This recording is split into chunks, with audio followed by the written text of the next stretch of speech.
Estamos de volta. O desaparecimento de Elisa Samúdio era um quebra-cabeça que a polícia não conseguia montar. Até que um homem decidiu contar o que sabia para proteger um sobrinho que estava envolvido no caso. Mais do que proteção, ele deu o ponto de partida para a reviravolta que a história teve esta semana. O homem que mudou o rumo da investigação agora vive com medo. Eu não tenho dormido direito. E minha vida eu tô sem sossego, né? Eu tô aí em desespero, né? Recebi ligações.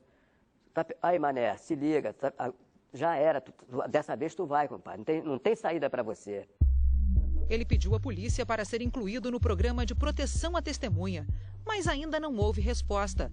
Mas por que será que o tio decidiu denunciar o próprio sobrinho?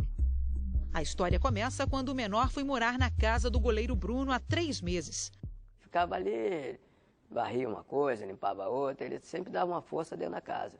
O menor tem 17 anos e não tinha passagem pela polícia. Filho de uma cozinheira e de um motorista de ônibus. A família vivia em Minas Gerais, mas com a separação do casal, o adolescente foi com a mãe e os irmãos para São Gonçalo, na região metropolitana do Rio. O jovem parou de estudar no 8º ano do ensino fundamental. Ele foi convidado a passar fins de semana na casa do goleiro Bruno. As mordomias agradaram tanto que o rapaz acabou ficando. O Bruno já ia botar ele na escola, só estava esperando assim, os documentos dele da escola, vir para cá e tal.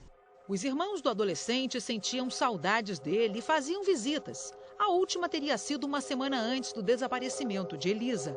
O tio conta que eles ouviram Macarrão ameaçando Elisa pelo telefone. O que o Macarrão dizia? Eu vou matar ela. Falou que ia matar ela. Foi o que ele chegou lá passando para mim. No dia 24 de junho, o desaparecimento de Elisa passou a ser investigado pela Polícia Mineira. No dia 28, o sobrinho telefonou para o tio, pedindo ajuda. Meu sobrinho ligou para mim dias antes, falando assim, meu tio, eu posso ficar na sua casa? Aí eu dei aquela parada assim, é claro que pode, rapaz. 5 dias depois, 3 de julho, o menor apareceu na casa do tio em São Gonçalo, dizendo que via o fantasma de Elisa. Tô vendo a Elisa toda hora, tô vendo a Elisa, por favor, tio.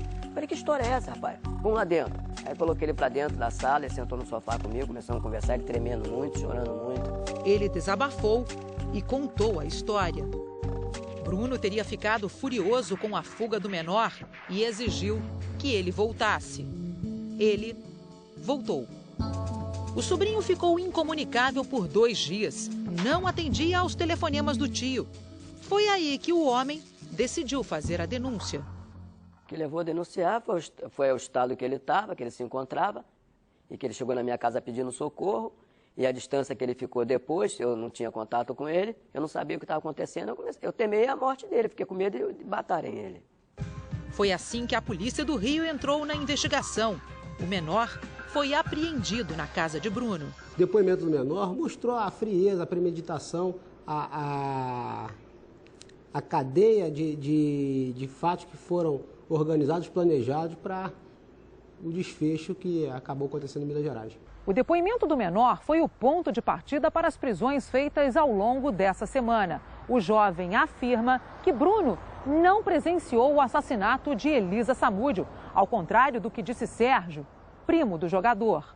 A polícia e o tio acreditam que o adolescente tentou proteger o goleiro durante o interrogatório. Ele teria, porque era o Bruno que ajudava a família, era o Bruno que fazia tudo. Então ele achava que se acontecesse isso, ia tudo de água abaixo, né? Ia perder as mordomias, né? Na vizinhança, o envolvimento do menor ainda causa surpresa. Ele era uma pessoa muito boa mesmo. Ele nunca passou assim pra gente uma pessoa ruim, entendeu? E ele nunca mostrou momento algum ser uma pessoa agressiva? Não, pra gente foi uma coisa que a gente não esperava isso dele.